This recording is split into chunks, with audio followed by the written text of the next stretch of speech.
ইফতারের অন্যতম অনুষঙ্গ খেজুরের শুল্ক ছাড়ের কারণে গত বছরের তুলনায় এবার আমদানি বেড়েছে প্রায় ২.৫ গুণের বেশি।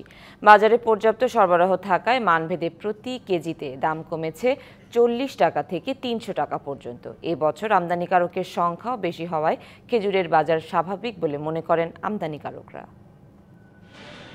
দেশে আমদানি করা খেজুরের ৮০% আনা হয় রমজানের ৩ মাস আগে। ডিসেম্বর থেকে ২০শে ফেব্রুয়ারি পর্যন্ত গত বছরের তুলনায় খেজুর আমদানি হয়েছে ২.৫ গুণের বেশি। রমজানে খেজুরের চাহিদা থাকে ৬০,০০০ টন।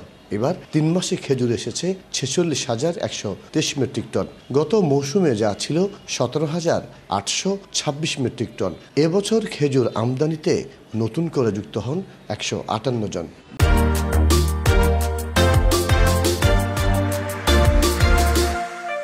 যে খেজুর ৫,৫০০ টাকা ছিল, এখন এটা আমাদের ৪২০০-৪৩০০ টাকা। মোটামুটি অনেক সাশ্রয় হয়েছে এবং সবাই খাইতে পারে। মালের অনেক পর্যাপ্ত পরিমাণ মজুদ আছে। আগের চেয়ে পার কার্টনে ৫০০, ৮০০, কোনো কার্টনে ১,০০০, কোনো কার্টনে ১২০০, দাম সবগুলোতে কমছে। বছরের শুরুতে কাস্টমস ডিউটি ২৫% থেকে কমিয়ে ১৫% করা হয়।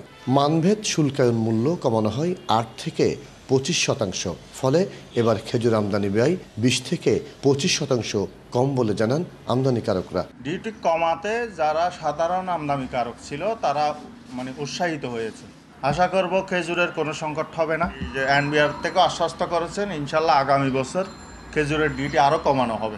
খেজুর আমদানি থেকে এবার সরকারের রাজস্ব আয় বেড়েছে প্রায় ১০৯ কোটি টাকা। মাসুদুল হক, ডিবিসি নিউজ।